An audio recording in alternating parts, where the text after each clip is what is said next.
Hey, what's going on YouTube? This is Will. In this video, I'm going to be doing a comparison between the Marriott Bonvoy Boundless card, which is offered by Chase, and the Bonvoy Brilliant card, which is offered by Amex, and why I'm going to end up getting the Bonvoy Brilliant card. So before I get into it, on this channel, I go over all things travel reward credit cards to help you guys accumulate more points and miles so that you can do more traveling for less. So be sure to hit that little red subscribe button if that is something that you're interested in.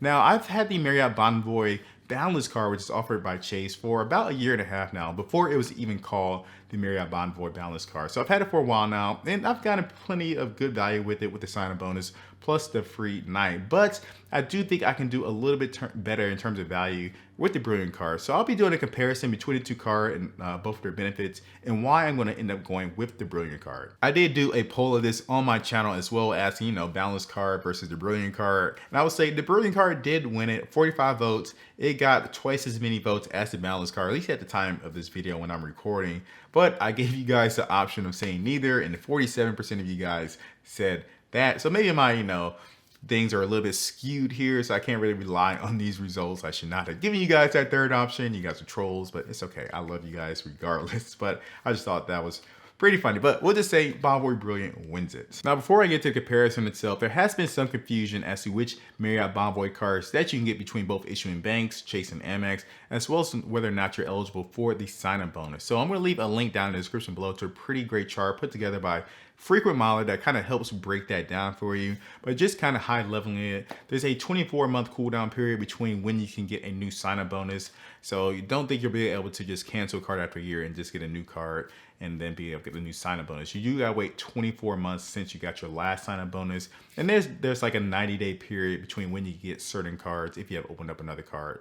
So that's pretty much the gist of it. Again, check out that link down in the description below for the chart. It's a pretty good, useful tool. Jumping into the comparison itself, we're of course going to look at that annual fee first. So the Balance card has an annual fee of $95, whereas the Brilliant card has an annual fee of $450. So $350 difference there. Brilliant card clearly in a different tier. But again, like I said, I do think it's worth picking out that Brilliant card if you don't mind paying an annual fee up front, because the card becomes a little bit more flexible and a little bit easier to take advantage of the benefits that come with these hotel cards. So the main benefit I'm thinking about here is going to be that free night certificate that you get with both cards. So with the Balance card, you get a free night certificate on your anniversary up to 35,000 points when you redeem it. And then for the Brilliant card, you get up to 50,000 points. Now, that may not sound like a big difference, but it definitely is. So this year with the new Marriott Bonvoy program, they changed up the way that you can use these, redeem your points for these different category hotels. So 35,000 point hotels are your category 5, and the 50,000 point are your category 6 hotels.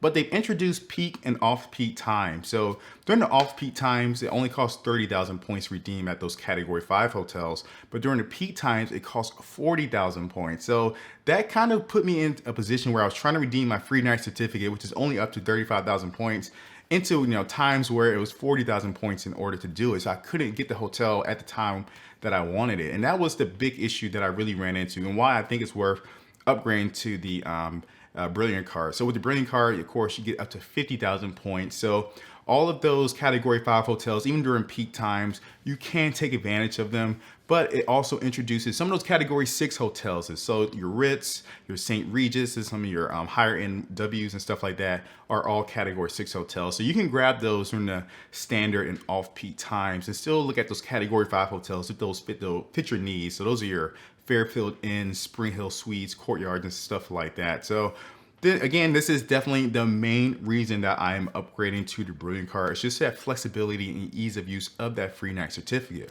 Now, that doesn't really offset that annual fee that you're paying, $350 more. So the Brilliant card does give you some credits to help offset that. So let's go ahead and look at those now. Before I jump into the credits, guys, be sure to smash that like button if you are enjoying this. It helps support the channel. I would greatly appreciate it. So looking at the credits. So the first one we're gonna look at, of course, the Brilliant's $300 Marriott statement credits. So this can be used for your room rates, any incidentals while on the property itself. So that effectively brings your annual effective fee down to just $150. So just $65 more than the Balance card. So when you take into consideration the annual free night up to 50,000 points, plus the $300 statement credit, you're already in the black when you're comparing it to the Balance card. You're already getting more value than with the Boundless card. So some other credits that you get with the Brilliant card is going to be $100 luxury property credit, and you can use this at a Ritz or St. Regis for any stays of 2 nights or more. So this doesn't go towards your actual room rate, just some incidentals while you're on the property. So restaurants, any activities like spas or anything that you book that's not your room rate through the hotel, you can use this statement credit for. So this is what I'm going to do my best to take advantage of and kind of pair it up with that annual free night. So I do want to stay at one of these properties, even if it's here in Atlanta, to just kind of just chill, just go out for the weekend and just get out the house. I'm going to do my best to really take advantage at it, this benefit itself. But if I don't, I'm still okay with that $300 statement credit and the annual fee. So I'm okay without having that credit.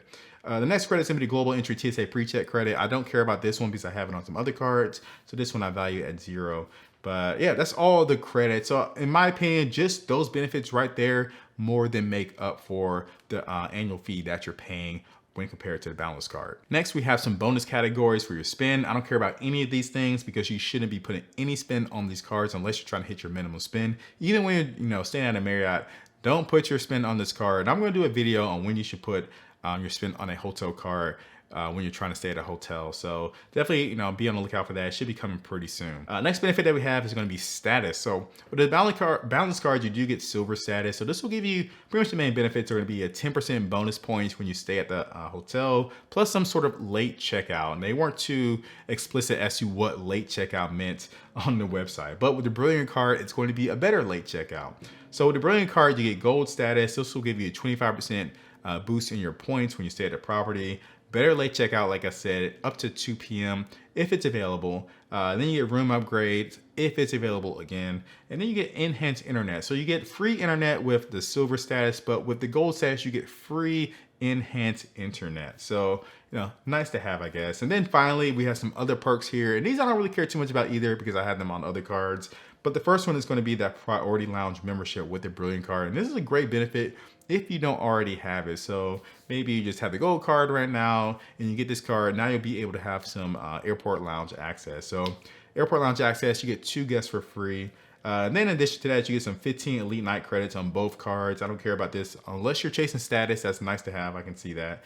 There's some insurance and some protections I get on some other cards, so I'm not too worried about that. So that pretty much sums it up, guys. I will be getting that Brilliant card in early 2020, paying that $450 annual fee. It just makes more sense to me to have. It's just easier to use, more flexible, and with all the credits, I'm not really losing anything. I just got to pay more upfront in order to take advantage of the benefits. But I do think it's a great card. I think the Balance card is great too. He's got to be able to use that free night. Just be careful. Again, with that seasonality with Marriott, it makes things a little bit harder to use for the hotels that you really want to stay in. So definitely do your research on that and see which one makes more sense for you. If you don't mind paying that $450 annual fee, of course. That's the big barrier, I guess, when it comes to this card. So with this card, I'll have 3 $450 annual fee cards. So this plus the Chase Sapphire Reserve card and the Hilton Aspire card I think that's $450. So yeah, definitely a lot of annual fees. I do have the Platinum card as well, but I'll probably end up canceling that going into my second year. I don't really need it as much. But yeah, so let me know down in the comments below, guys,